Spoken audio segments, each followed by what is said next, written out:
เอาเฮ้ยตรงเงินลอยมาหาข่อยอีกทางนี่เอินมันลงมาเลย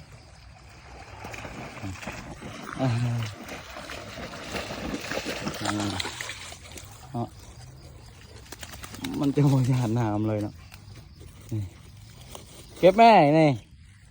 ใหม่นี่เก็บนี่ทั้งใหม่นี่เก็บขึ้นมานี่เก็บขึ้นนี่เก็บขึ้นเก็บขึ้นมันหกนะเก็บขึ้นใกล้ๆเนาะเก็บขึ้นถ่ายรูปมันเก็บขึ้นผู้เก็บขึ้นนั่นเดียเก็บขึ้นนั่นหมดพี่นี่ใหม่นี่นั่นเลยเก็บขึ้นเก็บขึ้นมาอันนั้นดินหมดเอาให้ยังดินเก็บไม้โตกินนี่แหละไม่ละเก็บขึ้นมาเลย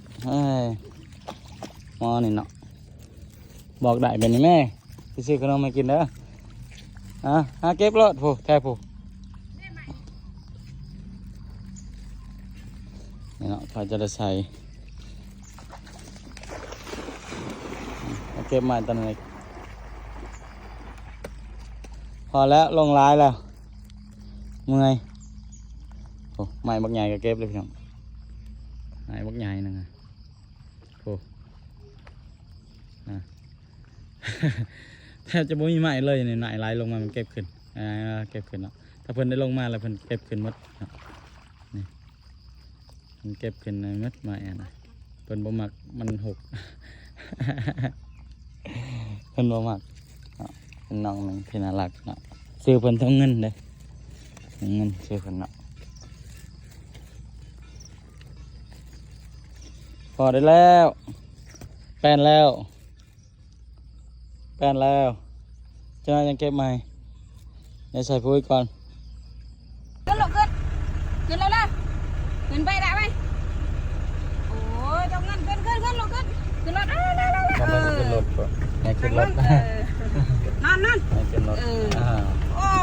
จบดีผมบอกได้ใส่บ้างนี้ขึ้นรถอย่าลงเด้อย้อนละจะขึ้นมาพี่นะลงลุม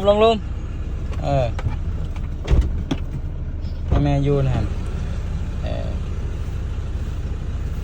เปื่อนแนลินน้ำพอดสนี้พี่น้องเด้อคลิปจบสนี้เด้อฝากกดติดตามเนี่ยด้วยเนาะผู้ใดเบิ่งเชียร์ลงคลิปลงเงินในเบิ่งตลอดนะพี่น้อ